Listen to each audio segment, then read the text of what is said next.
जरा रोड थोड़ा हाउस थोड़ा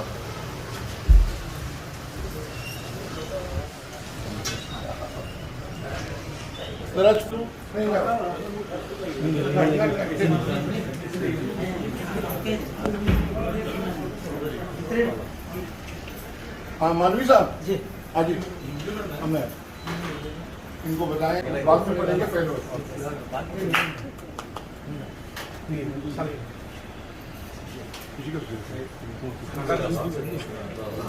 ಸರ್, ಇದು ರಾಬಿತಾ ಸೊಸೈಟಿ ವತಿಯಿಂದ ಇಲ್ಲಿ ಅನಿವಾಸಿ ಭಾರತೀಯರು ನಮಗೆ ತಾವು ಅಗಾಧ ಒಂದು ಅಭೂತಪೂರ್ವವಾದಂಥ ಒಂದು ವಿಜಯವನ್ನು ಸಾಧಿಸಿದ್ರ ಮತ್ತು ಹಾಗೆ ನಿಮಗೆ ಮಿನಿಸ್ಟ್ರಿ ಒಂದು ಸಚಿವ ಸ್ಥಾನ ಕೂಡ ಸಿಕ್ಕಿದೆ. ಆ ಕಾರಣಕ್ಕಾಗಿ ಆ ಸಂತೋಷದಲ್ಲಿ ಇವರೆಲ್ಲರೂ ಕೂಡ ತಮಗೆ ಒಂದು ಅಭಿನಂದನೆ ಸಲ್ಲಿಸುವಂಥ ಒಂದು ಈ ಸಣ್ಣ ಒಂದು ಚಿಕ್ಕದಾದಂಥ ಸುಂದರವಾದಂಥ ಕಾರ್ಯಕ್ರಮದಲ್ಲಿ ನಾವು ಭಾಗವಹಿಸ್ತೀರಿ. ತಮಗೆ ಪ್ರಪ್ರಥಮವಾಗಿ ನಾನು ಸ್ವಾಗತವನ್ನು ಕೊಡ್ತಾ ಇದ್ದೀನಿ. ಇದು ನಿಮಗೆ ಒಂದು ಮನವಿ ಪತ್ರ ಅಂತ ತಿಳ್ಕೊಳ್ಳಿ ಅಥವಾ ಬೇಡಿಕೆ ಪತ್ರ ಅಂತ ತಿಳ್ಕೊಳ್ಳಿ ಸರ್. ಇದನ್ನು ನಾನು ನಿಮಗೆ ಓದ್ತಾ ಇದ್ದೀನಿ. ಸನ್ಮಾನ್ಯ ಶ್ರೀ ಮಾಂಕಾಳ್ ಎಸ್ ವೈದ್ಯ, ಮೀನುಗಾರಿಕೆ, ಬಂದರು ಮತ್ತು ಒಳನಾಡು ಜಲ ಸಾರಿಗೆ ಸಚಿವರು, ಕರ್ನಾಟಕ ಸರ್ಕಾರ. ಮಾನ್ಯ ಸಚಿವರು ಸ್ವಲ್ಪ ಕೇಳ್ಕೊಳ್ಳಿ.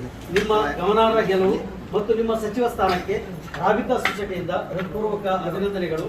ಈ ಪತ್ರವು ನಿಮಗೆ ಉತ್ತಮ ಆರೋಗ್ಯ ಮತ್ತು ಹೆಚ್ಚಿನ ಉತ್ಸಾಹವನ್ನು ನೀಡುತ್ತದೆ ಎಂದು ನಾನು ಭಾವಿಸ್ತೇನೆ. ಇದನ್ನು ಬರೆದಂಥವರು ಪ್ರಧಾನ ಕಾರ್ಯದರ್ಶಿ, ರಾಬಿತಾ ಸಂಸ್ಥೆ ಪ್ರಧಾನ ಕಾರ್ಯದರ್ಶಿ ಅವರ ಕಡೆಯಿಂದ ಈ ಒಂದು ಪತ್ರ ಇದೆ. ಸೊ ಹಾಗಾಗಿ ರಾಬಿತಾ ಸೊಸೈಟಿ ಭಟ್ಕಳದ ಕಾರ್ಯಚಟುವಟಿಕೆಗಳನ್ನು ನಿಮಗೆ ಪರಿಚಯಿಸುವ ಅಗತ್ಯವಿಲ್ಲ ಎಂದು ನಾನು ಭಾವಿಸುತ್ತೇನೆ. ಏಕೆಂತಂದ್ರೆ ನಮ್ಮ ಸಂಸ್ಥೆಯೊಂದಿಗೆ ನಿಮ್ಮ ಸಂಬಂಧವು ಅನನ್ಯವಾಗಿದೆ. ನಿಮ್ಮ ಗೆಲುವಿಗೆ ಕೊಡುಗೆ ನೀಡಲು ಅನಿವಾಸಿ ಭಾರತೀಯರು ಮಾಡಿದ ಅವಿರತ ಪ್ರಯತ್ನಗಳ ಬಗ್ಗೆ ನಿಮಗೆ ಚೆನ್ನಾಗಿ ತಿಳಿದಿದೆ. ಗಲ್ಫ್ನಲ್ಲಿದ್ದುಕೊಂಡೇ ಭಟ್ಕಳದ ಅಭಿವೃದ್ಧಿಗಾಗಿ ಅನಿವಾಸಿ ಭಾರತೀಯರು ಏನೆಲ್ಲ ಕಷ್ಟಗಳನ್ನು ಸಹಿಸುತ್ತಾರೆ ಎಂಬುದನ್ನು ನಿಮಗೆ ಬೇರೆ ಹೇಳಲು ಬಯಸುತ್ತದೆ. ರಾಬಿತಾ ಸೊಸೈಟಿ ಭಟ್ಕಳ ಅನಿವಾಸಿ ಭಾರತೀಯರ ಒಂದು ಒಕ್ಕೂಟವಾಗಿದೆ. ಅದರ ಪರವಾಗಿ ಭಟ್ಕಳ ವಿಧಾನಸಭಾ ಕ್ಷೇತ್ರದಲ್ಲಿ ನಿಮ್ಮ ಅಮೋಘ ಗೆಲುವಿಗೆ ನನ್ನ ಹೃತ್ಪೂರ್ವಕ ಅಭಿನಂದನೆಗಳನ್ನು ಸಲ್ಲಿಸುತ್ತೇನೆ. ಅಗಾಧ ಅಂತರದಿಂದ ನಿಮ್ಮ ಗಮನಾರ್ಹ ಗೆಲುವು ಸಾರ್ವಜನಿಕ ಸೇವೆಗೆ ನಿಮ್ಮ ಸಮರ್ಪಣೆ ಮತ್ತು ಅಚಲ ಬದ್ಧತೆಗೆ ಸಾಕ್ಷಿಯಾಗಿದೆ. ನಿಮ್ಮ ಯಶಸ್ವಿನಿಂದ ಭಟ್ಕಳದ ಜನತೆ ಹರ್ಷಗೊಂಡಿದ್ದು, ಗಲ್ಫ್ ರಾಷ್ಟ್ರಗಳಲ್ಲಿರುವ ಅನಿವಾಸಿ ಭಟ್ಕಲಿ ಸಮುದಾಯವು ಅದರ 2 ಪಟ್ಟು ಸಂತಸ ವ್ಯಕ್ತಪಡಿಸಿದೆ.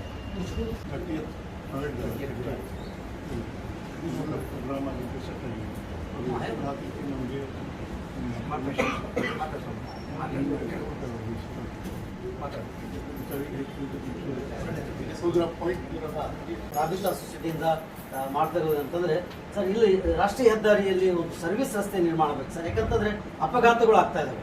ಅಪಘಾತಗಳನ್ನು ತಡೆಯಲಿಕ್ಕಾಗಿ ಸರ್ವಿಸ್ ರಸ್ತೆ ಬಹಳ ಪ್ರಮುಖವಾಗಿ ಇರುವಂಥದ್ದು. ಹಾಗೆ ನಗರದಲ್ಲಿ ಒಳಚರಂಡಿ ವ್ಯವಸ್ಥೆ ಆರಂಭವಾಗೋದಕ್ಕಿಂತ ಮುಂಚೆವೇ ಅದು ವಿಫಲ ಆಗ್ತಾ ಇದೆ. ಅದಕ್ಕಾಗಿ ಮುಂದೆ ಒಂದು ಗಂಭೀರವಾದಂಥ ಅಪಾಯ ಇದೆ ಅಂತೇಳಿ ನಾವು ಭಾವಿಸ್ತೇವೆ. ಯಾಕಾಗಿ ಅಂತಂದ್ರೆ ಈ ಬಾವಿಗಳಿಗೆ ಕಲುಷಿತವಾದಂಥ ನೀರು ನುಗ್ತಾ ಇದೆ, ಹಾನಿ ಆಗ್ತಾ ಇದೆ. ಹಾಗೆ ಈಗ ಈ ಮುಂಭಾಗದಲ್ಲಿ ಗೂಡಂಗಡಿಗಳಿದ್ದಾವೆ, ಅದೆಲ್ಲವೂ ಕೂಡ ಅವರು ಏನ್ ಮಾಡ್ಕೊಂಡಿದ್ದಾರೆ, ಅದನ್ನು ನೀವು ಎನ್ಕ್ರೋಚ್ ಮಾಡ್ಕೊಂಡಿದ್ದಾರೆ, ಅದನ್ನು ನೀವು ತೆಗೆಸಿಕೊಳ್ಬೇಕು ಅಂತ. ಹಾಗೆ ಹೆಬ್ಬಳೆ ಪಂಚಾಯತ್ ವ್ಯಾಪ್ತಿಯಲ್ಲಿ ಇರುವಂತಹ ಹನಿಫಾಬಾದ್, ಕಡಿಮಶೀನ್ ಮತ್ತೆ ಈ ಜಾಮಿಯಾಬಾದ್ ರಸ್ತೆ ಒಳಚರಂಡಿ ಸಮಸ್ಯೆ ಇದೆ ಸರ್. ಹಾಗಾಗಿ ಅಲ್ಲಿ ಭೂಮಿ ಬೇಕು ನಮಗೆ, ಒಳಚರಂಡಿಯ ಭೂಮಿಯ ಬೇಡಿಕೆ ಕೂಡ ಇಡ್ತಾರೆ. ಹಾಗೆ ಮಕ್ಕಳಿಗೆ ಆಟ ಆಡಲಿಕ್ಕಾಗಿ ಪ್ಲೇ ಗ್ರೌಂಡ್ ವ್ಯವಸ್ಥೆ ಮಾಡಿಕೊಡ್ಬೇಕು. ಅದೇ ರೀತಿಯಾಗಿ ಈ ಭಟ್ಕಳ ತಾಲೂಕಿನಲ್ಲಿ ಎಲ್ಲಾದರೂ ಒಂದು ಕಡೆ ಮೆಡಿಕಲ್ ಕಾಲೇಜು ಆಸ್ಪತ್ರೆ ನಿರ್ಮಾಣ ಆಗಬೇಕು. मेडिकल कॉलेज एक बात खास करके बता दो, हम लोग जो आए रिक्वेस्ट करते हैं आपसे कि जो भी तंजीम आपको जो रिक्वेस्ट किया और जो भी कर लिए हैं A to Z तंजीम को हम सपोर्ट करते हैं और तंजीम की बातों को ಆ ಎಲ್ಲ ವಿಷಯಗಳ ಬಗ್ಗೆ ನೀವು ವಿಶೇಷವಾದಂಥ ಗಮನ ಹರಿಸಬೇಕು. ಮತ್ತು ರಾಬಿತಾ ಸಂಸ್ಥೆ ಮತ್ತು ತನ್ಜೀಮ್ ಆ ಒಂದು ಏನು ಸಮನ್ವಯ ಇದೆ, ಜೊತೆಯಲ್ಲಿ ಮಾಡ್ತಾ ಇದೆ. ಹಾಗಾಗಿ ಅವರಿಗೆ ತುಂಬಾ ಖುಷಿ ಆಗ್ತದೆ ಏನಂತಂದ್ರೆ ಆ ವಿಷಯಗಳ ಬಗ್ಗೆ ನೀವು ಗಮನ ಹರಿಸಿದ್ರೆ ಎಲ್ಲರಿಗಿಂತ ಹೆಚ್ಚಾಗಿ ಅವರಿಗೆ ಖುಷಿ ಆಗ್ತದೆ. ಇದು ಬೇಡಿಕೆ ಸರ್. ರಬಿತಾ ಸೊಸೈಟಿ ಅಂದರೆ ನಮ್ಮ ಇಡೀ ದೇಶದಲ್ಲಿ 15 ಜಮಾತು ಉಂಟು. ಈ ಜಮಾತು ಒಂದು ಎಲ್ಲ ಜಮಾತು ಒಟ್ಟಾಗಿ ದುಬೈ ಅಬುದಾಬಿ ಮಸ್ಕತ್ ಸೌದಿಗೆ ನಾನು ಜಮಾತ್ ಇದ್ದೆ. ಅದನ್ನು ಎಲ್ಲ ಒಟ್ಟಾಗಿ ನೀನು ರಬಿತಾ ಸೊಸೈಟಿ ಕಲಿಸ್ಕೊಂಡು ಮಾಡಿದ್ದಾರೆ. ಇದರಲ್ಲಿ ಏನು ಸಮಸ್ಯೆ ಇದ್ದರೆ ನಾವು 50 ಲ್ಯಾಕ್ಸ್ ರುಪೀಸ್ ಸ್ಕಾಲರ್ಶಿಪ್ ಕೊಡ್ತಾ ಇದ್ದಾರೆ ಬಡವರು ಮಕ್ಕಳಿಗೆ ಗೊತ್ತಾಯಿತು. ಆ ನಂತರ ಏನಾದರೂ ಇದ್ರೆ ನಮ್ಮ ಸೇವಾ ಮಾಡಲಿಕ್ಕೆ ನೋವು ಇಲ್ಲ. ಮತ್ತು 15,000 ಇದ್ರೆ ನಮ್ಮ ಹೊರಗೆ ಹಾಡಿ ದೇಶದಲ್ಲಿ ಹೋಗಿ ಕೆಲಸ ಮಾಡ್ತಾ ಇದ್ದಾರೆ. ಅವರು 2,000 crore rupees ರೆಮಿಟೆನ್ಸ್ ಕಳಿಸ್ಕೊಡ್ತಾ ಇದ್ದಾರೆ ಪ್ರತಿ ವರ್ಷ. ಎಷ್ಟು ಚಂದ ಕಮ್ಯುನಿಟಿ ಉಂಟು, ಅದರಲ್ಲಿ ಸ್ಟ್ರಾಂಗ್ ಕಮ್ಯುನಿಟಿ ಉಂಟು. ಅದು ಇದು ಇಂಟರ್ನಲ್ ರಿಪೋರ್ಟ್ ಇದು 2,000 crore rupees ರೆಮಿಟೆನ್ಸ್ ಪ್ರತಿ ವರ್ಷ ಕೊಡ್ತಾ ಇದ್ದಾರೆ. ಒಂದು ವಿಷಯ ಸರ್, ಒಂದು ವಿಷಯ ನಾವು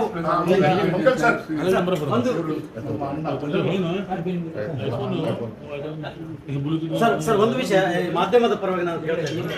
ನೀವು ನಿನ್ನೆ ಏನು ಟೋಲ್ ಗೇಟ್ ಅನ್ನು ತೆಗೆದುಕೊಳ್ಳಬೇಡಿ ಅಂತೇಳಿ ನೀವೇನು ಹೇಳ್ತಾ ಇದ್ರಿ. ಸೊ ಜಿಲ್ಲಾಧಿಕಾರಿಗಳು ಹೇಳ್ತಾರೆ ನಮಗೆ ಟೋಲ್ ಒಂದು ಸ್ಥಗಿತಗೊಳಿಸುವಂತ ಯಾವುದೇ ಅಧಿಕಾರ ಇಲ್ಲ ಅಂತೇಳಿ.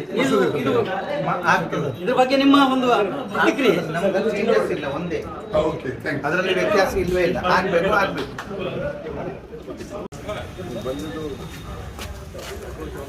ಒಂದು ಫಂಕ್ಷನ್ ಎಲ್ಲ ಮಾಡ್ಬೇಕಾದ್ರೆ ಮೇಲೆಲ್ಲ ಇತ್ತು. ಇವ್ರದ್ದೊಂದು ಟೋಲ್ಗೇಟಲ್ಲಿ ಆಂಬುಲೆನ್ಸ್ಗೆ ಪ್ರಾಬ್ಲಮ್. ಆಂಬುಲೆನ್ಸ್ ಅಲ್ಲ, ಅದು ಸ್ಟ್ರೇಟ್ ಕೊಡ್ಬೇಕು ಸರ್. ಅವರು ಎಂತ ಮಾಡ್ತಾರೆ, ಲೆಫ್ಟಿಗೆ ಕೊಟ್ಟಿದ್ದಾರೆ, ಹಂಗಾಗಿ ಆಕ್ಸಿಡೆಂಟ್ ಆಗಿ 4-5 ಜೀವ ಸರಿ ಮಾಡಿ ಸೀದಾ ದಾರಿ ಕೊಟ್ಟು ಸಾಕು ಸರ್. ಫ್ಲೈಟ್